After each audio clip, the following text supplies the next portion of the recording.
Eu queria conversar com vocês sobre transhumanismo. E se você não sabe o que é isso, eu sugiro que você fique atento. Eu vou me esforçar nos próximos minutos para tentar te convencer de que esse é um dos temas mais importantes do século XXI e que ele tem consequências tão grandiosas e levanta questões de natureza ética tão fundamentais que é fundamental que a humanidade se proponha e se disponha a discuti-las desde já, sob o risco de ver a possibilidade de ter transformada em distopia o futuro supostamente utópico que a ciência e a tecnologia nos prometem. Bom, vamos começar com a origem do termo, que não pode ser considerado recente se a gente levar em consideração que na Divina Comédia, que é do século XIV, Dante Alighieri emprega o verbo transhumanar, uma variação de transhumanismo, para descrever o processo da subida dele aos céus na companhia de sua amada Beatriz. Agora, se essa é a citação conhecida mais remota, a citação moderna é atribuída a Julian Huxley, que foi um biólogo e pensador britânico, irmão do escritor Aldous Huxley, de Admirável Mundo Novo, que em 1957, Julian Huxley publicou um pequeno ensaio ao qual ele deu exatamente o nome de transhumanismo. E o que é, então, transhumanismo? Bom, há muitos anos o ser humano se acostumou a se valer de fatores externos ao seu corpo com o propósito de corrigir ou expandir capacidades naturais dele. Eu, por exemplo, uso óculos para corrigir minha visão. E se eu quiser ver uma coisa muito pequena, que mesmo uma visão perfeita não permita, eu me valho de um microscópio. Agora, o desenvolvimento muito acelerado da ciência e tecnologia e as perspectivas de que ele se acelere muito mais abrem portas para possibilidades que até muito recentemente o homem nem sequer sonhava. Nós estamos falando de dotar o homem de capacidades que ele nunca teve. Essa é a essência da lógica do transhumanismo. E eu vou tentar mostrar isso para vocês com 3 exemplos. O primeiro exemplo começa com uma história que é quase anedótica, mas é rigorosamente verdadeira e quem quiser pode acompanhá-la na internet. Em 2015, executivos da KFC, que é uma rede de fast food que comercializa partes de frangos fritos, eles processaram executivos chineses sob acusação de que eles estavam espalhando boatos de que os frangos, as partes de frangos vendidas pela KFC tinham preços tão baixos que elas só seriam economicamente viáveis se produzidas a partir de uma matéria-prima vinda de frangos geneticamente modificados para terem 6 asas e 8 pernas. Bom, essa imagem que vocês estão vendo é obviamente uma montagem que tem a ambição de ilustrar a história engraçada, mas fiquem atentos, porque a próxima imagem não é uma montagem. Essa imagem que vocês estão vendo agora ela ilustra uma linha de pesquisa que tem o propósito de modificar geneticamente animais para melhor satisfazer os interesses e os apetites humanos.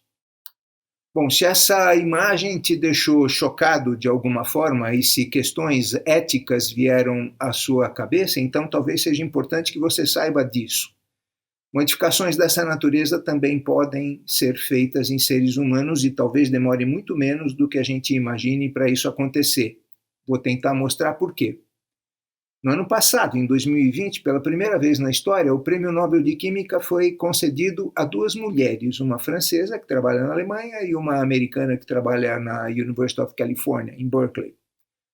E o que elas pesquisam é uma técnica conhecida pelo nome em inglês CRISPR, é uma sigla, que se refere ao estudo de modificações genéticas em embriões para a transformação de seres vivos, inclusive humanos. Vejam, por exemplo, que em 2017, duas das academias científicas de maior prestígio no mundo inteiro, que são a de Ciências e a de Medicina americanas, publicaram um relatório conjunto em que defendiam, também pela primeira vez, a prática de terapias genéticas com o propósito de evitar que embriões humanos se transformassem em seres humanos com propensão a doenças potencialmente fatais para as quais não há cura. Bom, quem acompanha um assunto como esse há muito tempo, como eu, sabe que um relatório desse dificilmente vem do nada, não é uma coisa gratuita. Normalmente, quer dizer, é razoável supor, pelo menos, que ele tenha sido financiado por gente que tem o propósito de usá-lo para fomentar, para abrir um debate público que eventualmente leve à criação de legislação que torne também legal o que hoje é apenas cientificamente possível. Agora, é claro, se você consegue mudar um embrião humano para evitar que o ser humano proveniente dele seja propenso a uma doença eventualmente fatal, você também pode fazê-lo para torná-lo mais inteligente, maior, mais forte, enfim, o que você quiser. Surgem questões óbvias, né? Qual é o limite disso? Quem vai usufruir disso? Quem puder pagar? Nós vamos ter castas de seres humanos geneticamente modificados de acordo com o seu poder econômico? E a pergunta do limite também é adequada, porque muita gente crê que as viagens interplanetárias podem ser precipitadas pela perspectiva de colapso ambiental. Agora, como todo mundo sabe, o ser humano não foi criado pela evolução darwiniana para participar de viagens especiais. Ele é pesado, ele come muito, enfim, é complicado levar um ser humano para Marte, por exemplo, que é um lugar relativamente perto, em termos universais. Mas é possível, e tem gente pesquisando isso, modificá-lo geneticamente, esse ser humano, para torná-lo menor, mais ágil, mais forte, mais resistente, com menor necessidade aeróbica, mais longevo. Com um pequeno detalhe, todavia: esse novo ser pode não mais ser um ser humano. Bom, e mais, você não transforma um astronauta no ET com uma injeção. Serão necessários experimentos intermediários.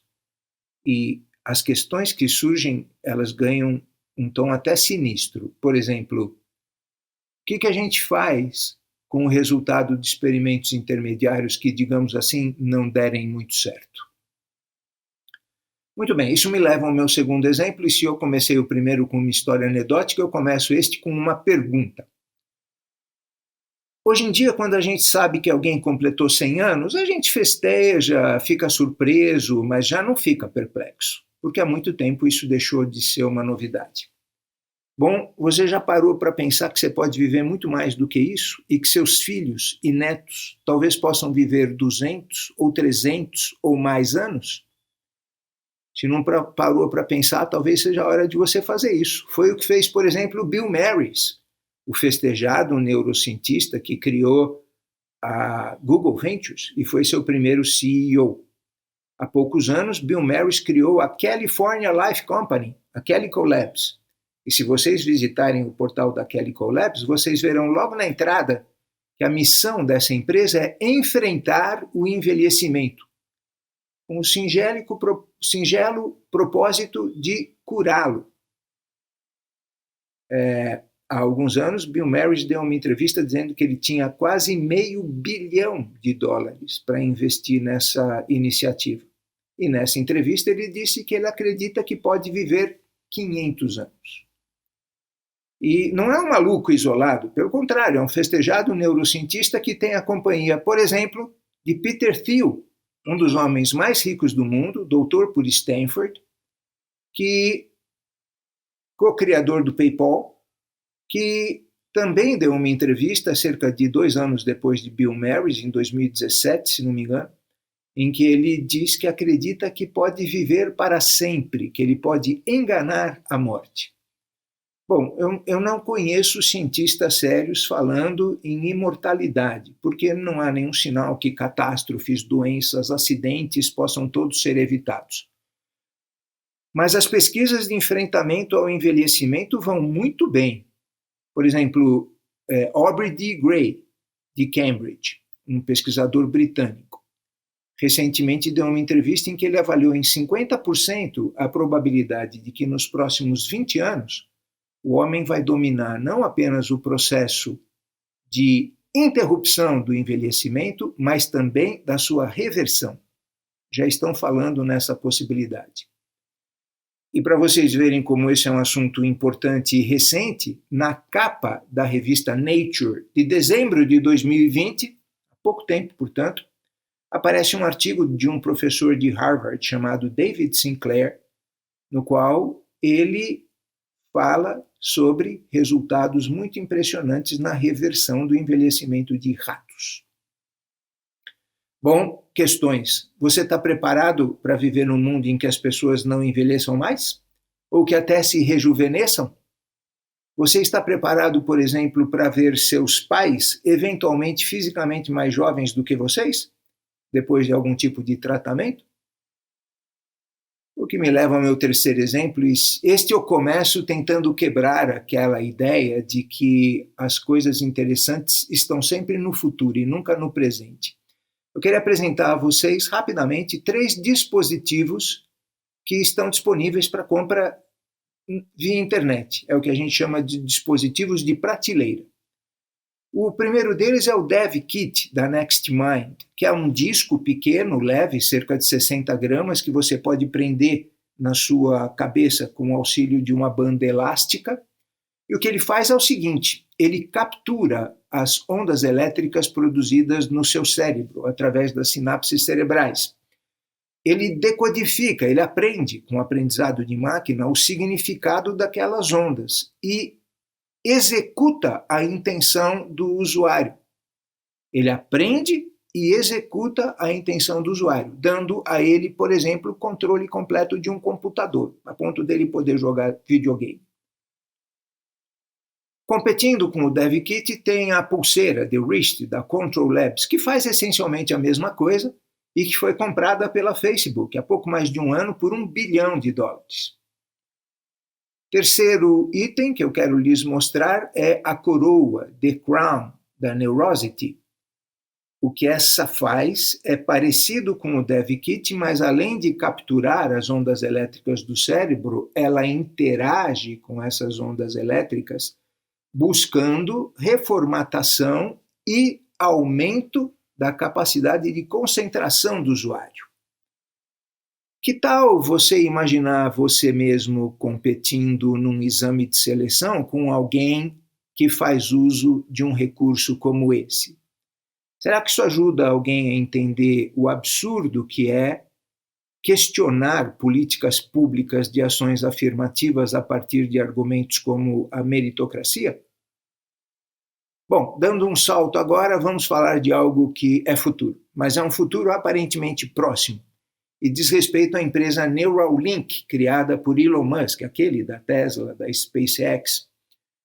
E esse é um procedimento invasivo, ao contrário dos outros, porque ele prevê a inserção de um pequeno disco do tamanho aproximado de uma moeda no topo da cabeça de uma pessoa.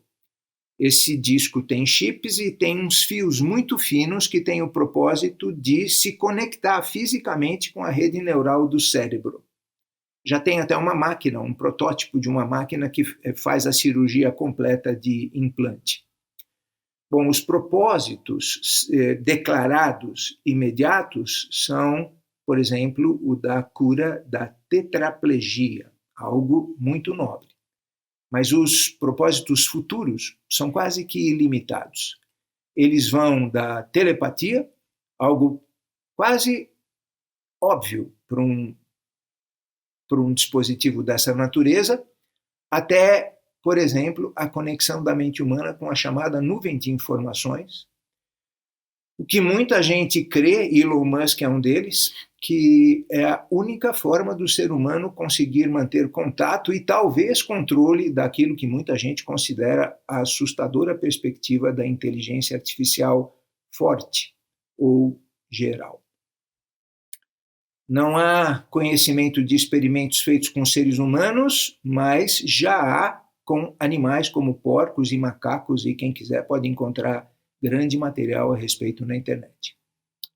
Bom, com isso eu concluo, mas antes eu queria fazer uma reflexão rápida, que começa com uma história muito conhecida. Santos Dumont inventou o avião e anos mais tarde se suicidou, até onde se saiba, pelo menos também pela depressão causada por ver a sua invenção transformada em arma de destruição e morte.